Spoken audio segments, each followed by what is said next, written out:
Hi guys, welcome back to another new video of IPDRG Learning Hub Telugu. Let's go.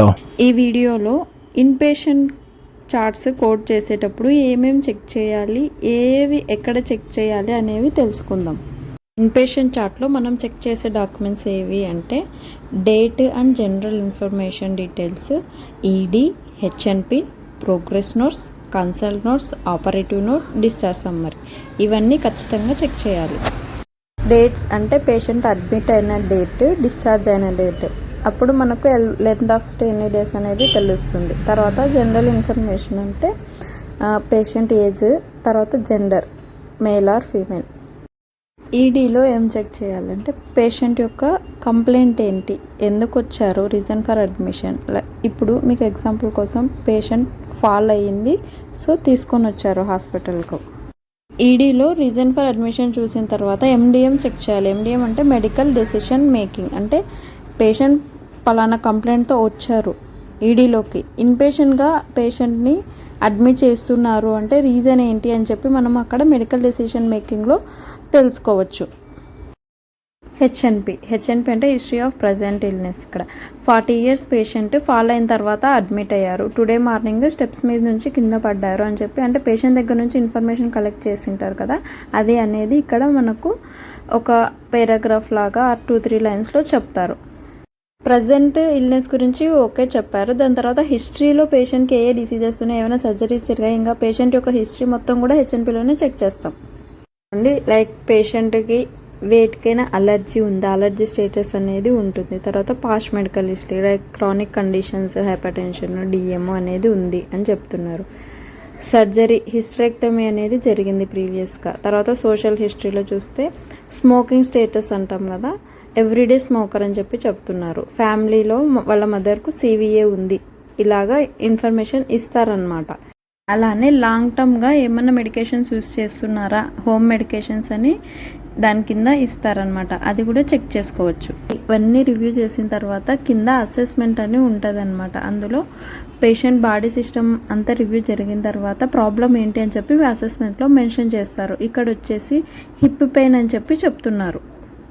Next progress నోట్స్లో check చేసినట్లయితే మొత్తం హెచ్ఎన్పిలో ఉన్నవంతా ఉంటుంది, దాంతోపాటు అసెస్మెంట్లో plan కూడా ఉంటుందన్నమాట. అంటే ఇప్పుడు పెయిన్తో వచ్చారు, దానికి ఏం ట్రీట్మెంట్ చేస్తున్నారు అని చెప్పి ఇక్కడ పెయిన్ తగ్గడం కోసం మెడికేషన్స్ అనేవి ప్రిస్క్రైబ్ చేశారు. అట్లనే ఎక్స్రే తీశారు, ఎక్స్రే తీసినప్పుడు ఫ్రాక్చర్ ఉంది, హిప్ ఫ్రాక్చర్ జరిగింది అని చెప్పి చెప్తున్నారు. అవన్నీ మనం ప్రోగ్రెస్ నోట్లో చెక్ చేసుకోవచ్చు.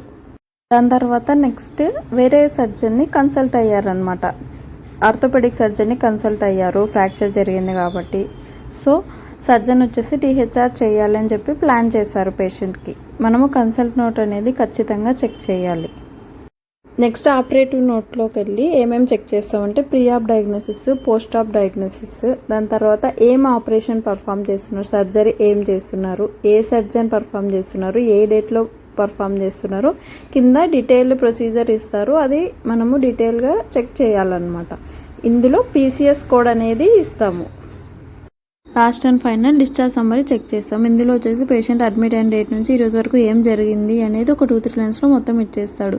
అంటే ఏ కంప్లైంట్తో వచ్చారు, ఎవరిని కన్సల్ట్ అయ్యారు, ట్రీట్మెంట్ ఏం తీసుకున్నారు, డిశ్చార్జ్ అయ్యేటప్పుడు ఏమైనా మెడికేషన్స్ ప్రిస్క్రైబ్ చేస్తున్నారు, ఒకవేళ డిశ్చార్జ్ అవుతుంటే ఎక్కడికి డిస్పోజిషన్ జరుగుతుంది, ఇంటికి వెళ్తున్నారా, లేదంటే ఏదైనా నర్సింగ్ ఫెసిలిటీకి వెళ్తున్నారా, లేదా ఫర్దర్గా వేరే చోటుకి ఎక్కడైనా పంపిస్తున్నారా అనేది డీటెయిల్గా మనకు ఇక్కడ తెలుస్తుంది.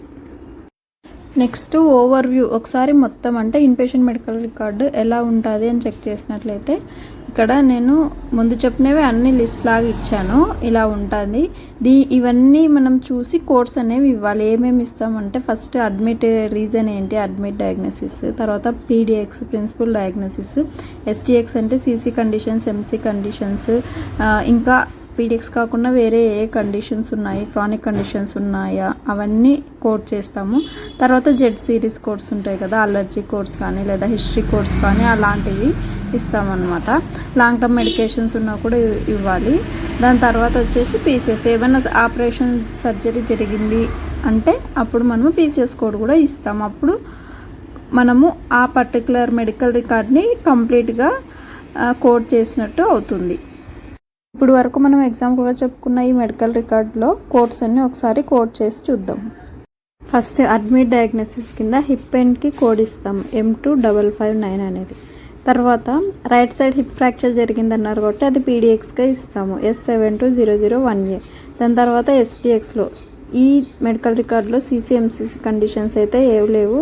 రిమైనింగ్ క్రానిక్ కండిషన్స్ స్మోకింగ్ అవి ఉన్నాయి కదా, సో వాటికి I10 E11A2 F17200 అనేవి కోడ్ చేసాం. తర్వాత అలర్జీస్ ఉంది, ఎగ్ పెన్సిలిన్ అలర్జీ ఉంది కాబట్టి ఆ కోడ్స్ ఇచ్చాము Z9101 Z880. దాని తర్వాత long term use metformin use చేస్తున్నారు కాబట్టి ఓరల్ హైపోగ్లైసెమిక్స్ ఇచ్చాము. దాని తర్వాత మళ్ళీ ఇంకో డ్రగ్ కూడా యూజ్ చేస్తున్నారు బీపీకి, సో దానికి అదర్ స్పెసిఫైడ్ డ్రగ్స్ కూడా ఇచ్చాము Z798899. తర్వాత సర్జికల్ హిస్టరెక్టమీ జరిగింది ప్రీవియస్ కాబట్టి దానికి ఒక కోడ్ ఇచ్చాము. ఫ్యామిలీ హిస్టరీలో CVE ఉంది కాబట్టి దానికి కూడా ఒక కోడ్ ఇచ్చాము. తర్వాత ప్రొసీజర్ జరిగింది కదా టోటల్ హిప్ రీప్లేస్మెంట్, దానికి PCS కోడ్ ఇచ్చాము. మీకు డిస్క్రిప్షన్ కావాలంటే పక్కన కోడ్ చేసినవి ఇచ్చాను, చెక్ చేసుకోండి ఆ కోడ్స్ యొక్క డిస్క్రిప్షన్ ఏముంటుంది అని.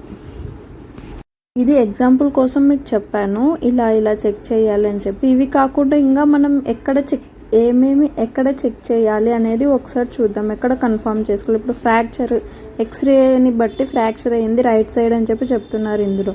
అలాగా వేరే కండిషన్స్ అయినా సరే లైక్ పేషెంట్కి స్ట్రోక్ ఉంది, మనం ఎక్కడ చెక్ చేయాలి ఇవన్నీ ఒకసారి తెలుసుకుందాము. ఫస్ట్ ఇమేజింగ్స్ చెక్ చేయాలి అంటే రేడియాలజీ అంటాం కదా, అందులో కథటర్ టిప్స్ అనేవి మనం చెక్ చేయొచ్చు. దాని తర్వాత ఎక్స్రేలో ఫ్రాక్చర్స్ ఎక్కడ జరిగాయి ఆ ప్లేస్ అక్కడ చూసి కన్ఫర్మ్ చేసుకోవచ్చు. దాని తర్వాత లంగ్స్కి చెస్ట్ ఎక్స్రే తీసినప్పుడు ఏమైనా ఒపాసిటీస్ ఉన్నాయా అవన్నీ మనం ఎక్స్రేలో చూస్తాము. స్ట్రోక్ ఎక్కడ ఉంది, వర్టిబ్రాకి CT MRI తీసినప్పుడు రీజనరేటివ్ చేంజెస్ ఏమైనా ఉన్నాయా ఇలాంటివంతా CT MRIలో మనము చెక్ చేయొచ్చు. నెక్స్ట్ MAR సమ్మరీలో ఏం చెక్ చేయొచ్చు, లేదా మెడికేషన్స్ ఐవీలో ఇచ్చారా ఓరల్కి ఇచ్చారా, ఏ డేట్లో స్టార్ట్ చేశారు ఎప్పుడు స్టాప్ చేశారు అని చెప్పి మనం ఇవన్నీ చెక్ చేయాలి అంటే MAR సమ్మరీ అనేది చూడాలి. నెక్స్ట్ ట్రాన్స్ఫ్యూజన్స్ ఎక్కడ చూస్తాము అంటే RBC కానీ లేదా ఫ్రోజన్ ప్లాస్మా అవి కానీ బ్లడ్ రిలేటెడ్ ప్రోడక్ట్స్ ఏవైనా ప్లేట్లెట్స్ అలా ట్రాన్స్ఫ్యూజ్ చేసినప్పుడు అవన్నీ మనము ఎక్కడ చెక్ చేయాలి అంటే ల్యాబ్లో ట్రాన్స్ఫ్యూజన్ సమ్మరీ అని ఉంటుంది, అక్కడ మనం చెక్ చేసుకోవచ్చు. నెక్స్ట్ ల్యాబ్ రిజల్ట్స్లో ఏమేమి చెక్ చేస్తాము, లైక్ పేషెంట్ హైపోనట్రీమియా ఉంది, హైపోకాల్షిమియా ఇలా చెప్పారు, అప్పుడు మనం చెక్ చేసుకోవాలంటే ల్యాబ్ రిజల్ట్స్లోకి వెళ్ళి సోడియం లెవెల్స్, కాల్షియం, పొటాషియం ఆ లెవెల్స్ అలాంటివి, అలాగే క్రియాటినైన్ లెవెల్స్ చెక్ చేయొచ్చు, ఆల్కహాల్ లెవెల్స్ చెక్ చేసుకోవచ్చు. ఏదైనా HIV టెస్ట్ చేశారు, కోవిడ్ టెస్ట్ చేశారు, పాజిటివా నెగిటివా ఇలాంటివన్నీ మనము ల్యాబ్ రిజల్ట్స్లో తెలుసుకోవచ్చు. నెక్స్ట్ బ్యాక్టీరియల్ గ్రోత్ చూడాలి అంటే బ్యాక్టీరియా స్ట్రెప్టోకోకస్ లేదా వేరే ఏవైనా సరే బ్యాక్టీరియల్ గ్రోత్ జరిగాయి అంటే వాటిని మనము యూరిన్ కల్చర్స్, బ్లడ్ కల్చర్ అలాగే మైక్రోబయాలజీ ఉంటాయి కదా అందులో వెళ్ళి మనము చెక్ చేయొచ్చు. నెక్స్ట్ మైనర్ ప్రొసీజర్స్ అంటే లైక్ ఒక లైన్లో చెప్పేస్తారనమాట, EDలో కానీ ప్రోగ్రెస్లో ఎక్కడో ఒక చోట జస్ట్ బెడ్ సైడ్లో పేషెంట్కి ఇది పర్ఫామ్ చేసాము అన్నట్టుగా. అవి వచ్చేసి మ్యాక్సిమం EDలో లాసిరేషన్ రిపేర్స్ చేస్తుంటారు, IND పర్ఫామ్ చేసినట్టు అలా వన్ లైన్లోనే చెప్పేస్తారు, అవి చెక్ చేసుకోవాలి మనం. నెక్స్ట్ ఫ్లో షీట్లో ఏమేమి చెక్ చేస్తాము అంటే వైటల్స్ అంటే ఆక్సిజన్ లెవెల్స్ కానీ BMI బాడీ వెయిట్ ఎంత ఉంది పేషెంట్కి అది, GCS తర్వాత NIHSS స్ట్రోక్ స్కేల్ అంటాం కదా ఇవన్నీ మనము వైటల్స్లో చెక్ చేయొచ్చు. దాని తర్వాత వెంటిలేషన్ ఇన్ఫర్మేషన్ అని ఉంటుంది, ఆక్సిజన్ ఫ్లో ఎంత ఇస్తున్నారు, CPAP BiPAP లేదా ET ట్యూబ్ ప్లేస్ చేశారా లేదా హై ఫ్లో నాజల్ క్యాన్యులా ద్వారా పెడుతున్నారా ఇవంతా మనము ఫ్లో షీట్లో చూడొచ్చు. హీమోడయాలసిస్ కూడా ఫ్లో షీట్లో చెక్ చేయొచ్చు. మీకు ఏ టాపిక్ మీద వీడియోస్ కావాలో కామెంట్ సెక్షన్లో కామెంట్ చేయండి. అలాగే మరిన్ని వీడియోస్ కోసం IPDRG లెర్నింగ్ హబ్ తెలుగు ఛానల్ని సబ్స్క్రైబ్ చేసుకోండి. మీకు ఈ వీడియో నచ్చినట్టయితే లైక్ చేసి మీ ఫ్రెండ్స్కి షేర్ చేయండి. Thanks for watching.